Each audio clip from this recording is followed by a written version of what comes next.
This week you're going to be working on goal setting for your behavior change project. Setting good goals is going to be the foundation of your project. So you want to be able to make sure that we have a good back and forth and really set in some good goals. Some things we want to know about goals is the first thing we want to talk about is SMART goals. So we want to make sure all of our goals that we're using in our goal setting strategy are SMART goals, meaning they're specific, you have a specific thing you want to do, they're measurable, you can measure them in some way or form. They're achievable and realistic, and that they're time bound. And so within our behavior change project here, our time bound is going to be our 4-week time period for our overall long-term goals.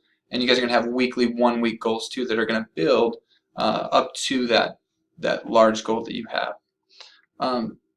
Another thing we want to keep in mind is the different types of goals. So when we think about goals, we can think about them in 3 different ways. So we have outcome goals. Outcome goals are going to be those goals that focus on the end result of an activity. I want to lose weight. I want to exercise more. Those are our big outcome goals. But and then below that would be performance goals. And so performance goals are they can be kind of like outcome goals, but they assign a number to it. So it would be something like, I want to lose 10 pounds in the next couple of weeks, or I want to exercise 3 times per week for the next 4 weeks. Notice that with performance goals we have that number in there, which is key.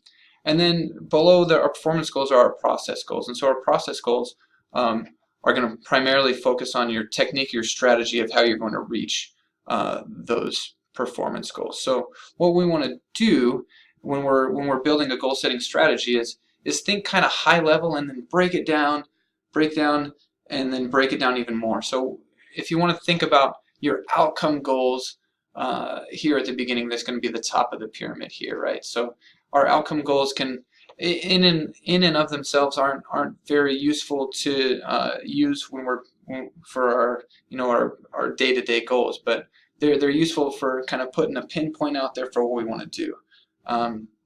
So if we think about a team trying to set a goal for their team, a basketball team, an outcome goal might be, we want to win.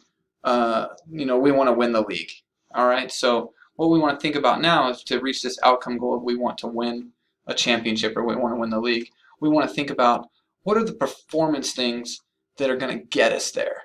So if we have a basketball team, what are some things that lead you to a championship game, or to winning a championship? So things really are going to be, we need to win a lot of games in order to get to a championship, right? So what do we need to do to win more games? We need to do things like, we need to shoot, we need to rebound, we need to be able to dribble and pass, and all these different things. So you might have performance goal if we want to shoot a shooting percentage that's 10% higher than we shot last year. Or we want to rebound 10% better than we did the previous year. And so what we can do is we can take those performance goals of increasing our shooting percentage, increasing our rebounding, and break it down into our processes. What are the processes that we need to do day to day in order to increase our performance? So for shooting, what are some things that we can do to process-wise to make sure that we shoot better? We can do things like, we can practice shooting, or we can have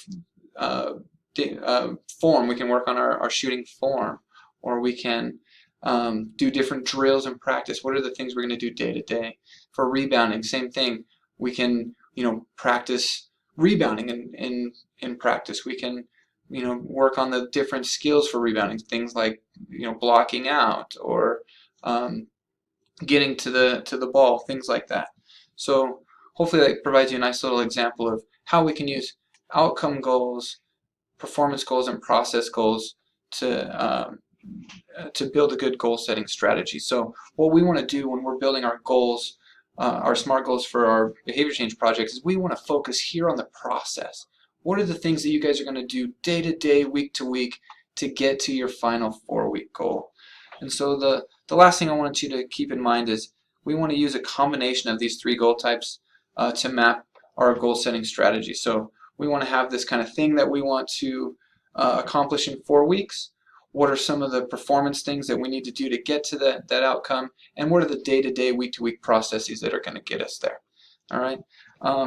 And again, long-term goals are long-term goals. We want to focus on the process. We don't want to pay too much of attention to the end result and neglect the here and now, because the here and now is where you're making that change.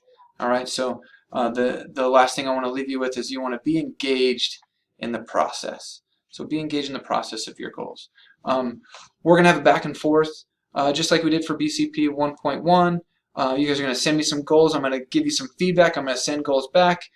This is a part of this process which we'll probably have a 3 or 4 or 5 times going back and forth as we refine your goals, because we want to make sure that your goals are solid moving forward, because it's going to make the whole rest of your project more successful, and you guys are going to have a better time with the project and get more out of it.